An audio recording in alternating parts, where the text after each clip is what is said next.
Good afternoon and welcome to the Virginia Bar Association's Practice Management Advisor webinar for September.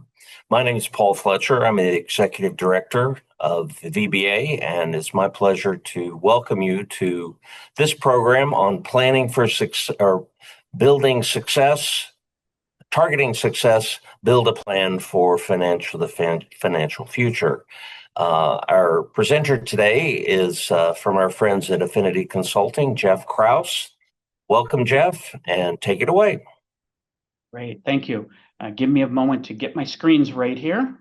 I happen to be on the road and I'm not in my normal setup here. So let's make sure I can share the things I need to in the right way, and you can see things and I can see things, and looks like we are set right there. I am also going to make sure that I set up the chat on another screen here just in case you have a question. Let me move that over. There we go. All right, so thank you and welcome. Today we're going to talk about, as you can see, the title here, Targeting Success, Build a Plan to Hit Your Financial Goals. So we're going to talk about how you come up with a plan, and then I'm going to give you some specific things that you can do to hit your financial goals if you are not currently doing so. So let's just kind of dive in. I got to get this advancing, like I said, different setup here than I would normally have. There we go. So just a little bit about me. I'm an attorney in Wisconsin, but I have been doing legal tech now for over 25 years. So I've been helping other firms. Get one more thing to move here out of the way. Sorry, here we go. So I have been helping other firms with legal technology now for 25 years. You might think that this is not necessarily technology, but a lot of it is, a lot of how you can manage financial goals and things obviously relate back to technology. But it also highlights the fact that over the last, say, 10 years, I've been also in sort of a strategy role. It's helping firms understand their goals, hit their goals, and so on. So that is my background. As I said, I'm going to give you some tips on how you can reach your goals and some things to think about. And I hopefully in this webinar will also give you some new ways of thinking about things that perhaps you haven't so far. So, before we kind of dig into some of the specifics about setting goals and meeting them, there's just sort of some higher level things to talk about. It can be really hard to set goals if you don't kind of understand, how those goals fit into a big picture, right? So first thing I want to talk about here is just some things about sort of your vision for where you're trying to take yourself and your firm, and kind of setting some values, because they help you create goals and help you stick to them when you can kind of fall back on vision and values. So when we ask this of firms these days, and we say, do you have a clear and documented vision and a set of values that are shared by everybody within your firm? Very often, it's less than 1 in 5, actually. 1 in 5 firms have something like this. So we'll talk about what those might be. But if when you're talking about sort of vision and values, if you can't clearly articulate what those are, it's very often difficult to get in the mindset of setting financial goals and realizing them, because it's almost like it lacks a purpose. So doing some of these things we're going to talk about first here in terms of vision and values are sort of critical background to setting financial goals, sticking to them, and then meeting them. And very few firms have something like this. So that also means, because they don't have vision, and they don't have any sort of vision set, and they don't have some clear value set, that they're operating in just in general without a clear strategy, because very often strategy comes back to having something that you're shooting for, and then a way to get there. But if you don't have if you don't know where you're going, it's kind of hard to determine the path to get there, right? So when we talk about vision, a vision for your firm is a clear statement of what you're trying to do with your firm, right? So We're talking here about, kind of why am I doing this, and what is the end result of me doing this? So let's talk about that in some detail here. I'm sorry, I'm still moving some things around because my screen is not the way I'm expecting it to appear on a couple of things here. So one sec. Wow. One of the joys of traveling is you don't have your normal things. So try that. Come on. There we go. So if you think about, what your what is, when I say vision, what does that look like?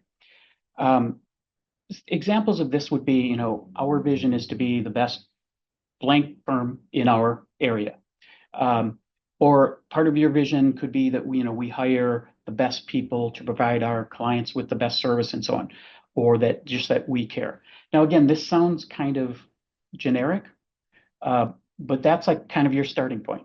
When you start getting to more specifics of this, you're looking at things like, if you shared your vision of your firm with me, it should tell me things like, why are you doing this? Why are you in business? Again, that's providing the best possible service to clients, perhaps, but it's also providing the best specific service to a specific set of clients who are in need. It could be that, if you can get that specific, it's even better. Um, but overall, just what are you building from, with your firm? Are you, again, who are you serving?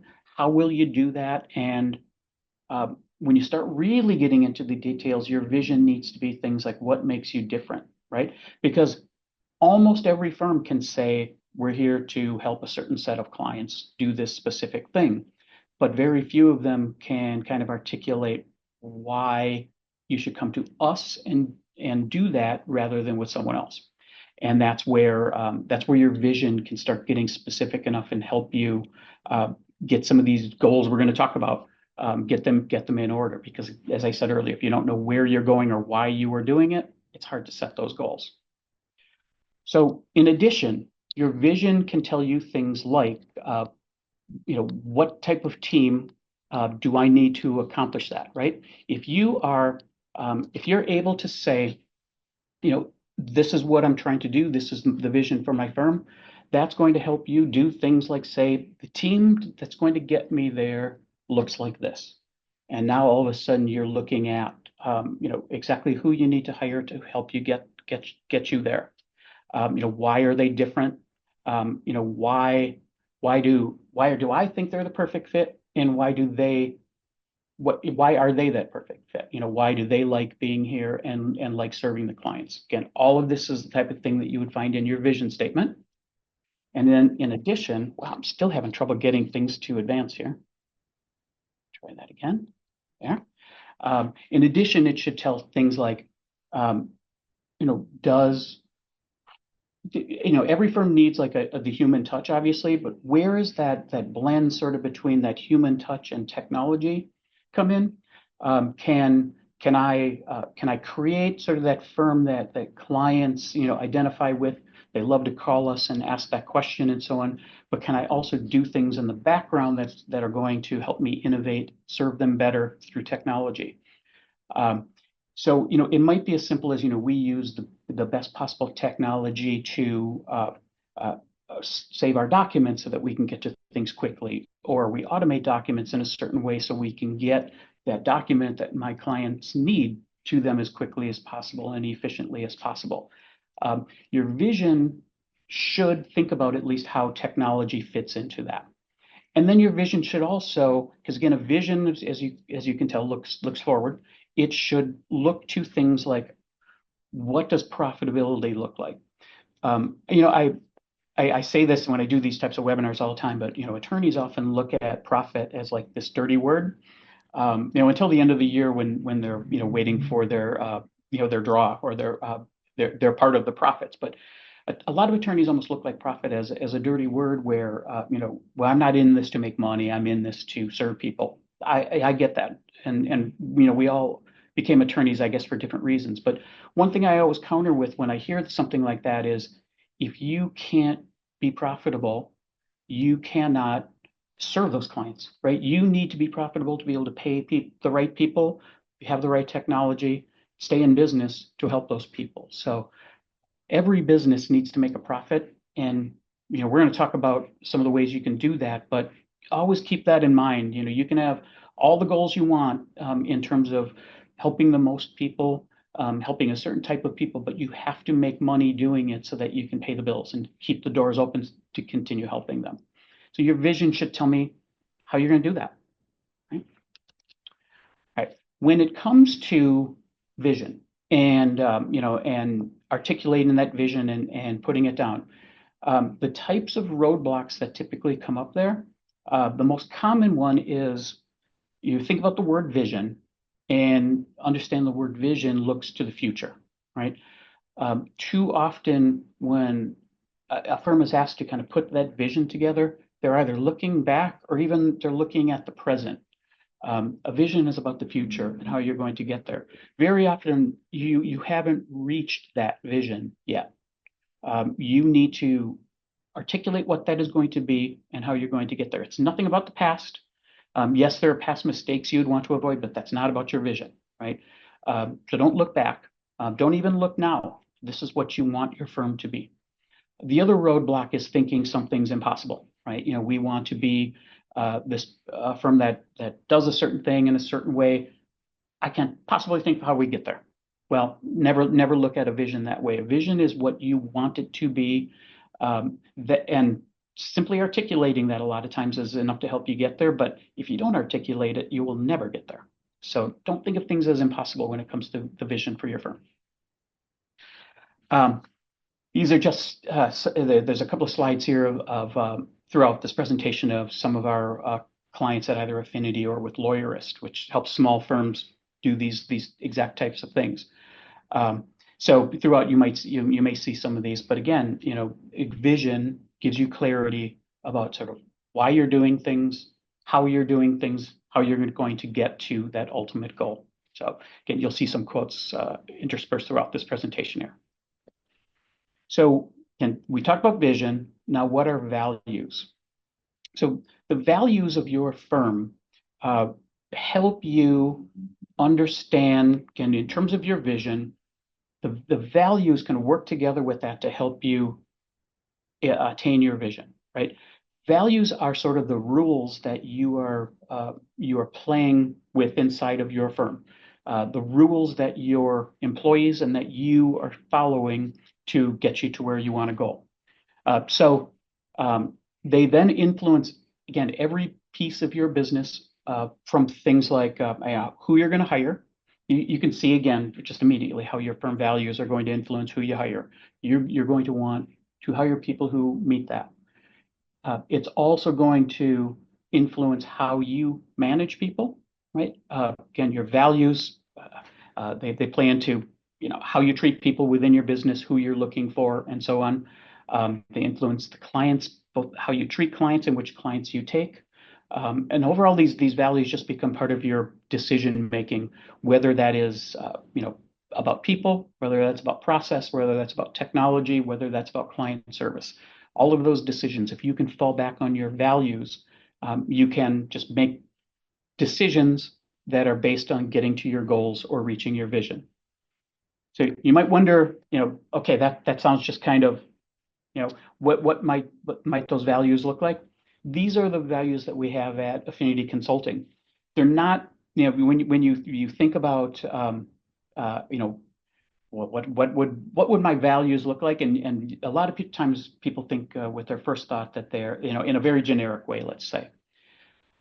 We look at it a little differently. So we phrase these differently in that grab the marker. So what is that? It just means, look, take initiative. If there's a new or better way to do something, don't be afraid to speak about it. Be inclusive. Again, that sounds kind of, well, everybody would know what that means, but the way we treat that is, welcome new people, teach them everything we can, mentor them. All of that falls under our be inclusive. Act with integrity. That again would seem like it's sort of common sense what that means, but again, what we are talking about there is treat our clients with respect, treat our fellow employees with respect, and sort of always do the best thing for the client. And stay curious. This, in a way, relates back to grab the marker, but always be learning. These are the values that we have here at Affinity. And I show you these not because yours should be these, of course not. I show you these to say that don't be just sort of generic about these. Provide the best legal service. Okay, fine, but how are you going to do that, right? Your value can be a little bit more specific than that, and be phrased in a way that makes you think about it a little bit differently, like we have here. When you think about the values I just showed you on that previous screen, when you have values articulated in that way, one of ours, again, grab the marker. When you've articulated your values, now you can, in the hiring process, be able to say, I'm looking for people with that right type of initiative, who are used to coming up with new things, new ways to do things, better ways to do things, and then sharing them with us. Again, that makes it so much clearer in terms of who I am looking for. Hope that makes sense, but that's where setting those values will just really help you find the right people, for example, to meet those goals, as well as help you get a clear path to those goals. Now, what are your firm's core values? What are those values that you want to set for your firm? How do you determine them? Well, you can think about team, right? Think about your team. Think about which people are sort of setting the perfect precedent for what you want a team member to be. Which people or which behaviors are kind of the deal breakers, and you want to look for the commonalities between the people who are perfect team members and the people who are not. And that will help you put those values together. It's really easy from the perspective of the people who are sort of those great team members, and it's really easy often to identify kind of what their strengths are and put those together. Sometimes it's harder with the behaviors that are the deal breakers, but either way, you can use those to set those values. And sometimes, again, that negative behavior can be turned into a positive in terms of what you are looking for. Then be able to, just like I did when we talked about our values, take those values and be able to explain them to somebody, again, like I did. Grab the marker means be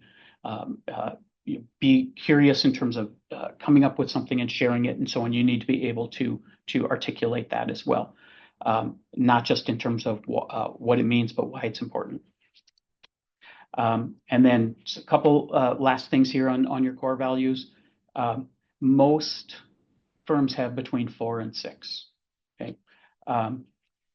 When you have that list, you share it with your team and make sure it makes sense to them, just like it makes sense to you. Okay. If there are two things that sort of compete with each other, run with those values for a little bit and see which one. Usually it'll become clear once you've kind of articulated them and put them out there. It usually becomes clear within a month or two that there's something that's competing, and what we really meant by this one was this, or so don't worry if you in the beginning have a couple that seem to compete in some way. Okay. Roadblocks to putting those together. The most common roadblocks are those values you set are too generic.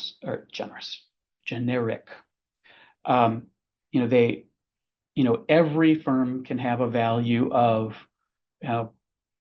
great service for our clients. But what does that mean? Dig into that a little bit deeper and be more specific. Don't be too generic. That type of goal is also it's also obvious. I mean, pretty much every firm should have as a goal to provide the best service for their clients, right? So if that's one of your values, again, it's just kind of both generic and obvious. Another thing that can trip you up when you're trying to put values together is you're sort of fixated on that one team member who just doesn't quite fit or isn't going to go along with this. And I guess the only advice I could give you there is, if that value is important to you, it it's important to you, right? And I would make it a value, and then I would come up with the value first, and then worry later about help getting that person on board with the value. Don't say that I would love this firm value, but this one person just doesn't fit that, so it can't be one of our values. No, of course it can. Don't let one person sort of wreck that value for the entire firm. Right. And then the other one is not sharing. I mean, you attend this presentation, you come up with a list of things that you would want to be among the values for your firm, but you don't tell your people what they are. Well, they can't live by those values unless you tell them. So obviously, spend some time coming up with them, get some input from others about what they should be, and then make sure everybody knows what they are. Okay, so let's now after we get that out of the way, setting your vision is going to help you get there, understand where you're going, understanding your values, or sort of help you as you come up with these building blocks we're going to talk about now.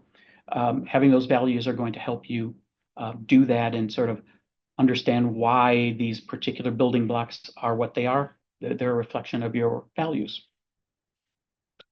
So first thing, key performance indicators.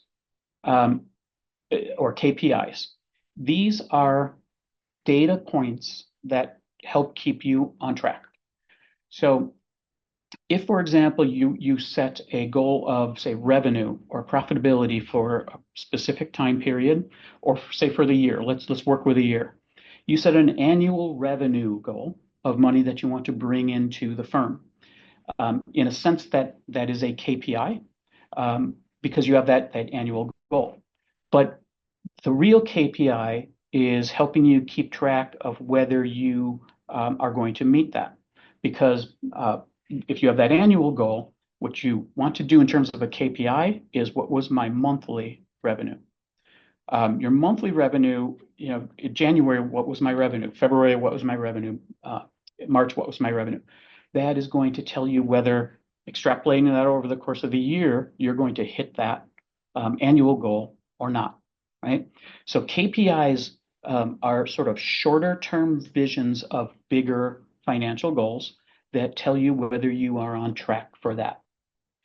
One of the reasons that these short term KPIs are so critical, beyond just sort of telling you whether you're on track, if you do these over a long enough time period, you will also start to see things that you almost consider that you kind of know them in the back of your head. They're almost like anecdotal, but we do real estate, so it's much busier in June, July, and August than it is in January, for example. Or we do estate planning, and a lot of people seem to come to us like during tax season. So you can tell when certain months are busier or not. If you do KPIs over a long enough period of time, though, you're not quite as concerned. Say you do real estate, summer's your busy time. You're not quite as concerned if January seems a little slow, and if we multiply January by 12, we'll never get to our goal. If you know that those other months are busier, as long as you have something to kind of look back and say, we do this much better in June, July, and August. The KPIs, they tell you if you're on track. The real worry would be is if your January revenue was much lower than it normally is. That's a different thing. So KPIs keep you on track. Typical KPIs can be things that relate to your revenue, expenses, profitability. They could relate to things like billable hours worked. Those are a great one, for someone who you are trying to kind of mentor and coach along to get to a certain point where they're making a certain amount of money for the firm, for example. Time-related goals, hourly goals. All of those different KPIs can help you get to your goal. But if you don't have them, you never really know if you are on track. Right? All right. So we're talking about different types of goals for revenue, profitability, and so on, and how you might set some KPIs for that. For revenue, how many cases do you need to reach your revenue goal? That's a simple way of looking at it, and I'm going to show you some other more specific ways. But one way to look at this is just how many cases do I need? How do you know? Well, if you're charging, say, a flat fee, it's easy to say, I need to have this many. If you are doing it in some other way, then what's my average of, and what types of cases bring in more revenue, which ones bring in less, and so on. But if you can't answer a question like this, if you can't say, I make this much on this particular type of case, or I bring in this much on this particular type of case, or this much on another type of case, if you can't say that, it's really hard to set some sort of annual revenue goal and even come close to it. I mean, you have to be able to answer a question like this. How many cases does it take to meet that goal? What's your average revenue per case? You can break it down, by cases and how much you bring in per case. But let's say you look at that and you say, okay, well, I need 1,000 cases to get to that goal, or I need 500, whatever it would be. Your next question is, well, wait a minute, do I even have the ability to do 500 cases? Do I need to hire more people? Do I need to change my process? Do I need different technology? Again, without kind of looking at these and just analyzing it, you have no idea. If you have a vision to get to a certain point, but you start breaking down the numbers now and you can't get there, you need to act on your vision. You need to make your vision happen by getting the right people, changing a process, or doing something to get you there, right? So that's how these things start to just tie together, right? We're going to talk about your path to more revenue right here. When I talk to firms, and I will say, what will make your firm more successful? They say things just like we talked about, or I showed on one of the previous slides there. They will say things like, if I just brought in more money, I'd be more successful. Or things like, if I just had more clients, I'd be more successful. If I was just more profitable, I'd be more successful. And my answer to that is yes. Remember how we talked about vision and values, and certain things are obvious or generic? Yes, that's true. But you don't just pull revenue or profitability, or clients for that matter, from like a tree. They don't grow on trees where you can just go out and pluck more anytime you need them. All of those things, clients, revenue, and profitability, are actually a combination of these 5 things right here: leads, conversion rate, number of transactions, dollars per transaction, and margin. I talk about this in my Moneyball seminars, where Moneyball is a baseball term, but it's kind of a looking at data, but kind of looking at data in a different way, so that if everyone's looking at the same data, they'll get to the same place.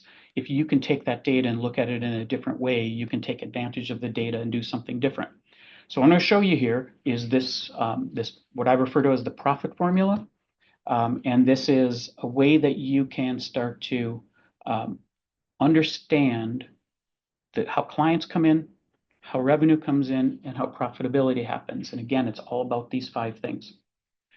Another thing that I would that's really common when I see a law firm, any business for that matter, and how profitable are you? If you ask them that question, hopefully they know. A lot of them don't run that profit and loss statement until the end of the year. Unfortunately, you should run it more than that. It should be a KPI. But a lot of them will say, well, let's take a look, and they'll run that profit and loss statement. And if you've ever ran yours, you'd notice that at the very top, there's a place where it shows you the revenue, the money that's coming in. And then there's this maybe 3-page long section of all of these different expenses, right? Everything from, utilities to to rent to whatever. And there's just a long list of expenses. The expenses are usually broken down in exhaustive detail.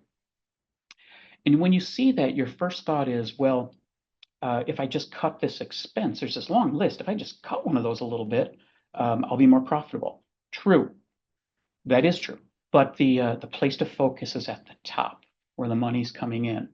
So most of this is going to be about that, right? There's almost no limit to the money that can come in, as long as you can handle the work.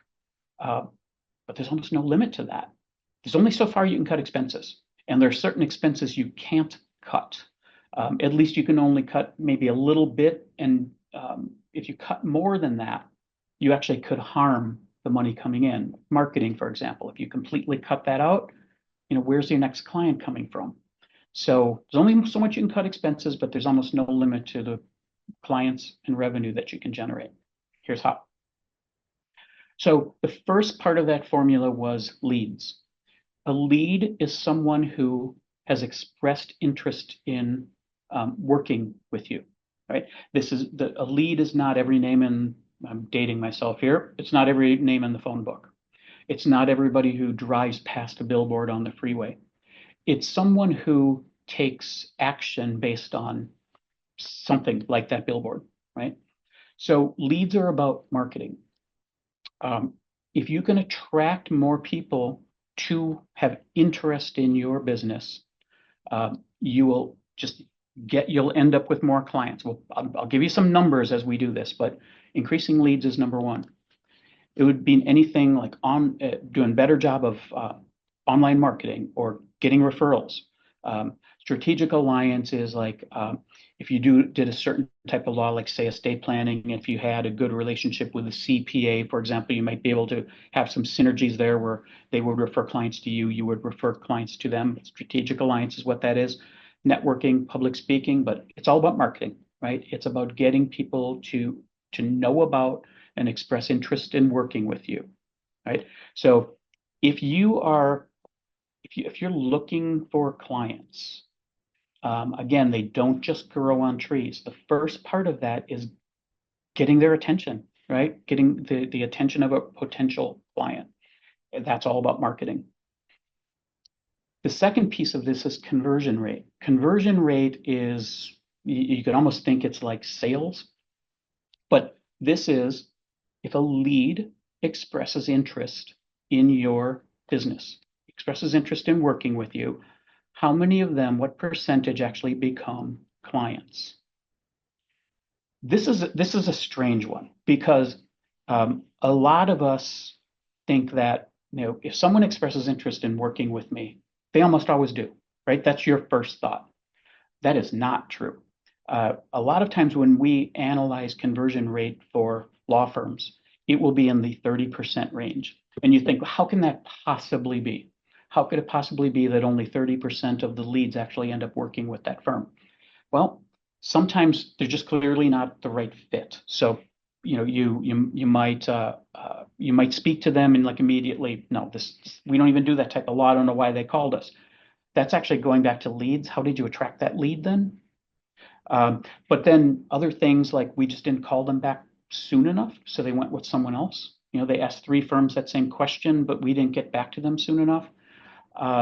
There are times where they came in to see us, but we made them wait a half hour, because we were on another call or something like that. It's like a bad first impression. They didn't end up going with us. Conversion rate is usually far lower than you think. There's also this just completely human tendency to remember the wins. So we remember the people who do work with us as opposed to the ones who we let get away. So conversion rate, again, percentage of the leads that end up working with you. Ways to increase conversion rate, make a good first impression, always be following up, a sales process. So, every prospective client gets this information sheet, every prospective client gets a call within this time, et cetera. But having a process that you follow every time, that helps with conversion rate. Targeting your marketing ensures that the right leads come to you and that you're not kind of having to sift through a bunch of bad leads, who just aren't right for your firm anyway. So target your marketing to the right people. And, if it makes sense, hire a sales professional, somebody who can kind of coordinate that marketing to get the right clients and then come up with your sales process and ensure that it's being followed. Okay. That fits together in this way. Leads times conversion rate equals the number of clients you get in a year, right? If you receive 100 leads and your conversion rate is 25%, you have 25 new clients that year. Okay. Again, you don't just go shake a tree and have clients fall off. If you want more, do a better job of attracting leads and then do a better job of turning them into clients. and they can go hand in hand. The better you are at attracting the right leads, you have a higher conversion rate. But again, it's not some magic thing. You want more clients, generate more leads, turn more of them into clients. It's not magic, it's math. Next, increase the number of transactions. What we mean here is that this is how many times a typical client comes back to work with you again. We all know that it's much harder to attract a client in the first place. Getting them to make that decision to work with you in the first place, much harder than getting them to come back. But you want to encourage clients to come back. How do you do that? Well, you provide great service, you stay in touch. So you want to make sure great service, goes without saying. If you don't do that, they're not going to want to come back. But at that point, then you keep in touch by making sure that the next time they need an attorney, you are the first one that comes to mind, right? You do that again by staying in touch, like some sort of firm newsletter, anniversary card, birthday card. But again, you could be creative there. You could do something different. I've even seen firms that send, more and more firms are actually doing like Thanksgiving cards instead of like holiday, Christmas type cards. I've even seen firms that do Valentine's Day cards, which sounds really gimmicky, but no one else is doing it, so it really stands out. But again, stay in touch. Another thing is to, if it makes sense, increase your offering. So increase your offerings, meaning, if maybe there's a complementary area of law that you could add that when that client has another issue, if it's in that area you don't currently do, they would come back to you, say, you provided great service on the first thing. If you also could do this other thing, they'd be happy to come back, right? And then another way to do it is recurring services, some sort of subscription of some kind. It's a new concept for law firms, but there are firms trying to do something like this. It's like they have, it's $1,000 a month, and you call us as many times as you need in that, whatever it would be, but some sort of recurring services to guarantee that they're always coming back. There's things like that you could potentially do as well. Next is how much they spend with you each time they come back, right? This is not dollars per transaction. A transaction is not every time you do a time entry for them. It's basically matter by matter. So increase the amount of money you bring in each matter. There's an obvious way to do that. That's raise your rates. I have a slide later about raising your rates and how most people think, well, clients will never stay with me if I raise my rate. But when you know these numbers, all of a sudden raising your rates isn't as scary. Set your flat fees correctly, right? When you set a flat fee, most of us think of that as, this is how many hours it would normally take me. This is what my normal hourly rate is. Therefore, my flat fee should be this. That's not always the best way to think of it. The client does not care how many hours it takes you. If you're not billing them hourly, you're doing a flat fee. They don't care how many hours it takes. They don't care what your normal rate is either. What they care is what they are getting as a result. So that is about value. Is what you are providing them worth a certain amount of money? That's what your flat fee needs to be. Way too many of us set flat fees in a way where it's just that calculation. And if I said, well, a will normally takes me 4 hours, and my normal rate is $250 an hour, so my flat fee should be $1,000. A lot of clients would say they expect to pay $1,500 or $2,000 for a will that's just done really well by a professional. So I'm really drastically undercharging them if I just multiply my rate by how long it would take me, right? So set your flat fees correctly, and that is based on the value you are providing to the client. Upsell. When we're talking about there, it's sort of the classic, McDonald's, do you want fries with that? But upselling means, a lot of times a client will come to you and they have in mind, let's go back to our example of a will. They have an example in mind that they need a will.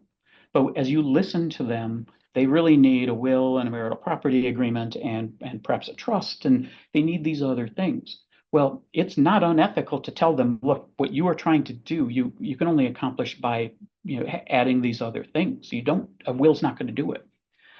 So don't be afraid to upsell and give the client what they really need. When they come in thinking one thing, don't be afraid to tell them, no, you really need this. A shopping list. Ever notice like when you go to, say, Home Depot and you buy paint, they put a sticker on the top and it says, do you have brushes and rollers and tape and so on? Yes, there's a fire department right here where I'm next to this hotel. But you'll notice that, look, there are other things that we do. Maybe you need some of these things. And then improve your listening skill means just listen to what they are asking. Sometimes they think they need one thing, they really need another.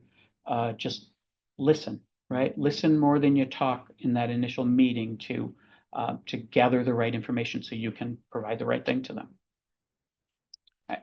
So let's go back to where we started here. We had clients, which are generated by leads times conversion rate.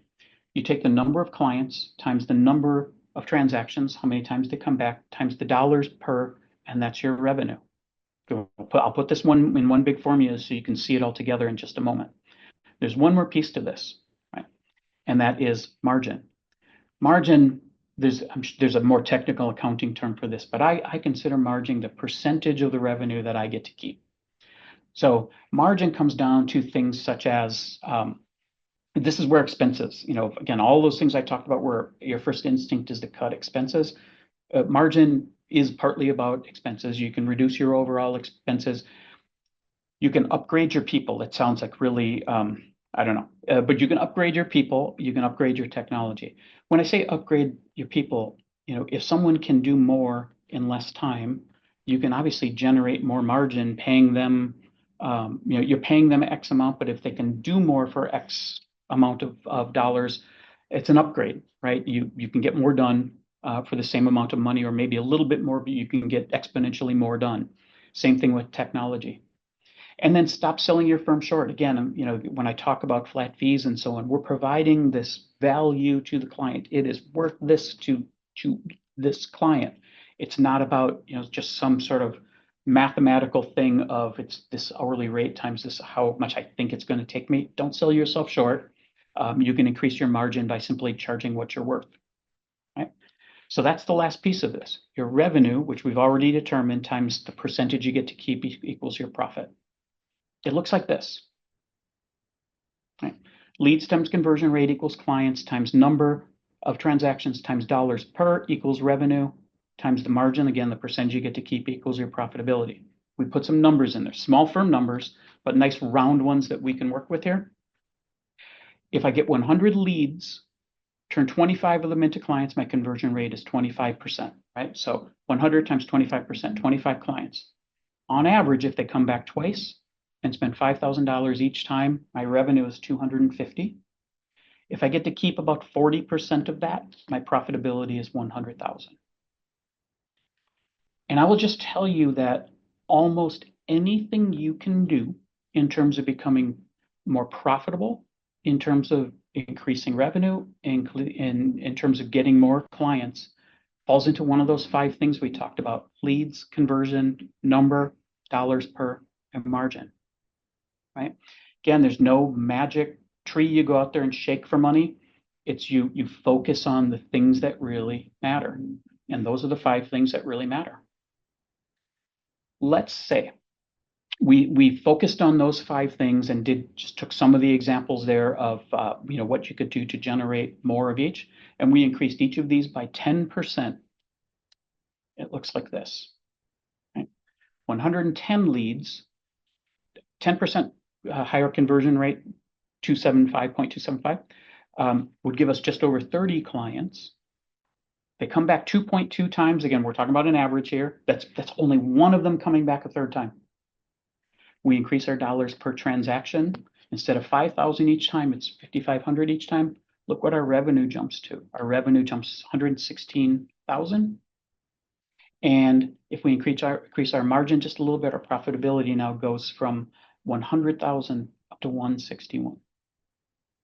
Again, it's just focusing on those 5 things. So when we talk about financial goals and setting them and how to meet them, If your goal is a certain amount of profitability, now you have a formula to get there. If your goal is a certain amount of revenue, you have a formula to get there, and you know what to work on. Work on the leads and conversion, work on getting more leads, but work on, do your best to turn those leads into actual clients. And I almost guarantee you, if you keep track of these numbers, first of all, they're going to get better if you just keep track of them.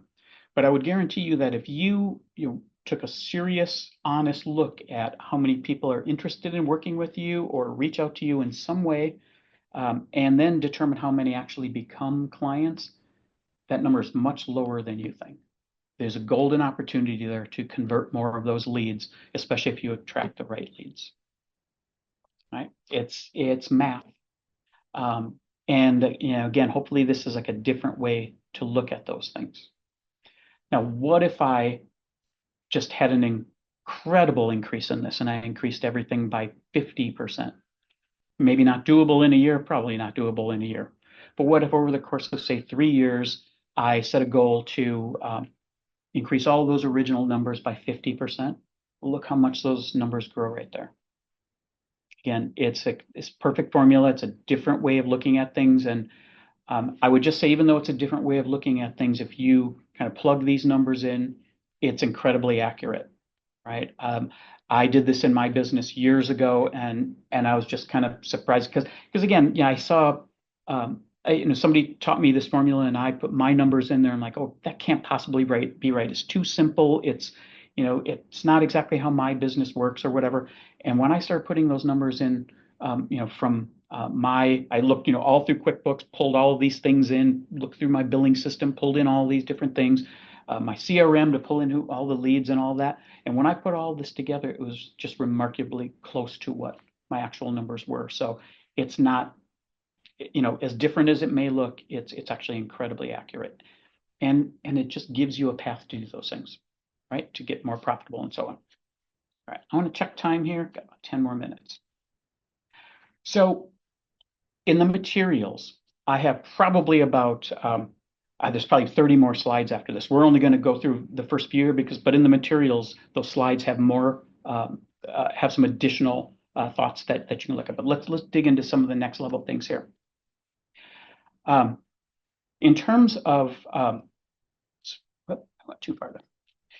In terms of measuring your profitability, you want to obviously improve performance. And again, I've given you the things to look at, right? You want to be more profitable, increase leads. You could focus on all of those 5 things at once, or you could focus on one of them and make that sort of your quarterly thing. I want to increase leads. And the next quarter, I want to make sure I'm converting more of them, and so on, right? So when you're talking about profitability, you have 5 things to work on. You can focus on all of them. At the same time, you could focus on one at a time, but you know what 5 things to increase. You want to, again, this is going back to sort of the Moneyball baseball analogy. You want to, when I say hot and cold streaks, this is just kind of understanding, well, leads kind of dried up. Why? They dried up because, we stopped doing this one thing. They increased because we did this one thing. So kind of what makes those different things that we're measuring now get better over a short period of time or worse over a short period of time? What happened? Because you don't want that to turn into a long-term trend, like, again, a lifetime batting average. You don't want that to start dropping off. So looking at those things in sort of short-term small chunks help you understand when things are going right or wrong, and then act on them as quickly as possible. It goes without saying, do more of what works, do less of what doesn't. But if you're not measuring, how do you know? When you look at performance, look at which lawyers, again, leads. They called our firm because they heard about a specific one of our lawyers who can do this thing. Okay, keep track of that. How did they understand? How did they come to that conclusion? How did they know about that particular lawyer? That comes back to leads. Which staff members are, from a margin perspective, which staff members are getting more done in less time, coming up with new and better ways to do things. again, how lawyers impact those 5 things, how staff impacts those 5 things, and how clients impact those 5 things are all different. But you can see my best clients have this thing in common. And then again, you can just start generating more leads based on that. But don't just look at this in terms of, it's not enough to look at those numbers. You need to kind of look at them with an eye toward, why is this one better than that one? Who's doing this? Who's doing that? It all sort of fits together here. And look to improve your performance in all of these, in all of those areas, and in all of how all of these players can help do that. Your goal is to improve over time, right? You have that vision that you are trying to reach, and this is where I said one of the common roadblocks is you're thinking about the past or the present. Again, you're thinking about the future here. So your goal is to improve over time. If you can make, say a 5 or a 10% improvement within, say, 3 months, and then in the next 3 months, you can improve 10% over that, and so on and so on. It all just not only adds up, but it frankly compounds. So you're looking to improve over time. Some things kind of are overnight, but you're really looking to improve over time. So don't say, well, I heard about this great way to measure, my leads and figure out how many new clients I'm going to get based on that. Don't just do that for a week or two and say, well, I'm not sure that worked. Do it for 3 months. That's your goal. Improve it over time. And even the smallest improvement, if you can repeat that small improvement, you will improve dramatically over time. There is a book that I can highly recommend called The Compound Effect. It is by Darren Hardy, and it talks about this, right? How improvement over time is really what you're looking for. Just small improvements over a long period of time really adds up far more than people think. Again, when you want to improve performance, either financially or otherwise, you want to take advantage of people's strengths and you want to avoid their weaknesses. This all goes back to your core values, hiring the right people, and so on. But take advantage of what people do well. Avoid putting them in positions where they're going to fail. Okay? Put people in a position to win. I promised something here on a new way to look at raising rates. So it's this next couple of slides here. Let me talk about that a little bit. When you look at that profit formula I showed you, and I said there's like $1 per transaction and so on, there are certain things that you can do that will actually destroy those numbers and make it impossible to achieve them. And the first one I would say is this combination of discounts, write-downs, or write-offs. A discount is when you agree right up front you're going to work for less than you're worth, right? You want to land this client and you say, well, normally I would charge 10,000 for that, but we'll do it for 7,500, right? You're discounting it, perhaps thinking you're going to get more work in the future out of it or something, but you're basically agreeing to work for less than you're worth, right? That's what a discount is before you even start work. A write-down is when you've entered all your time, you're about to bill the client, and you realize, I think I told them it would cost them 5,000, but my total here is like 5,800. Well, I'm just going to write it down to the 5,000 that I think I told them it would be. That's a write-down. Again, you did the work. Are you writing? Did you say it was a flat fee of 5,000, or did you say it would cost about 5,000?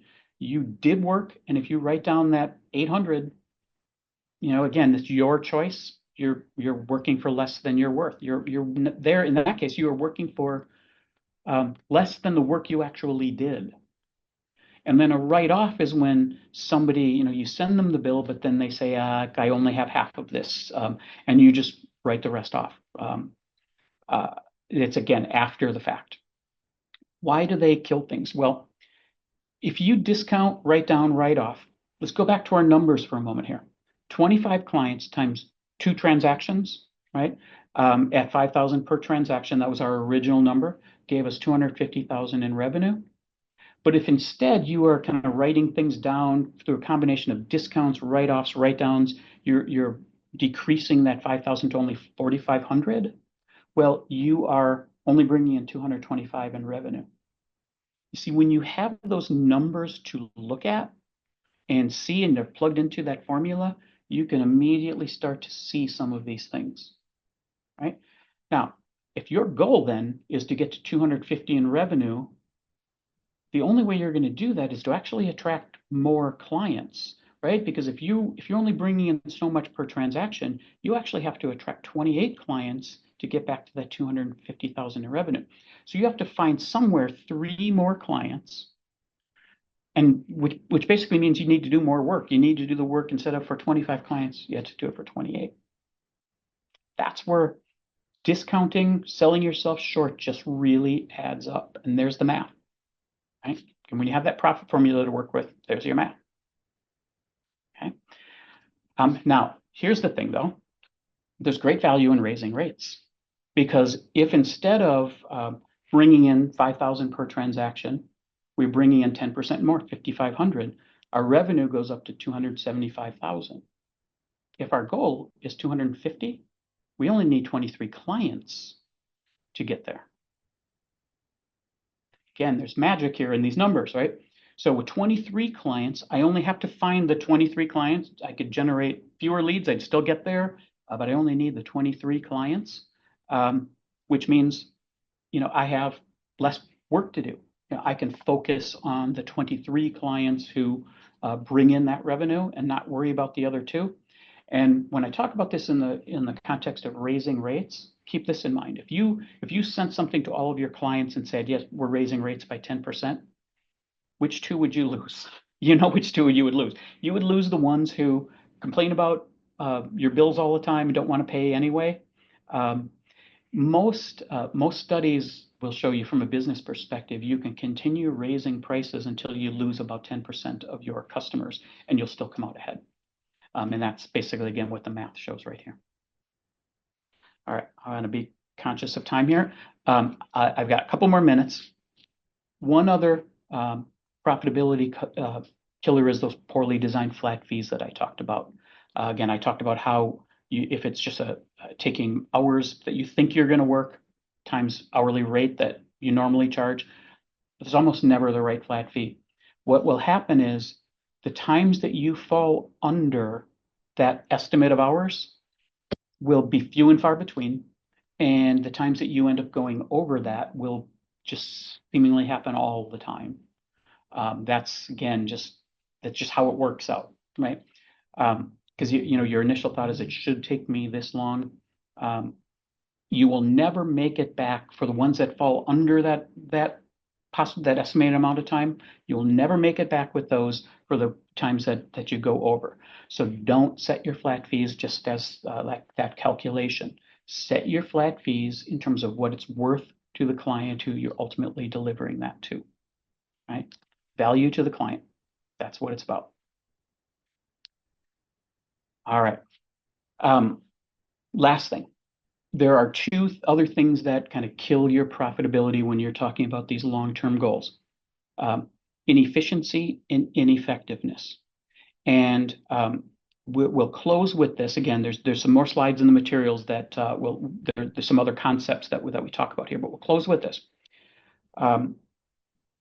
Inefficiency is, let's flip it around. Efficiency is doing more with less.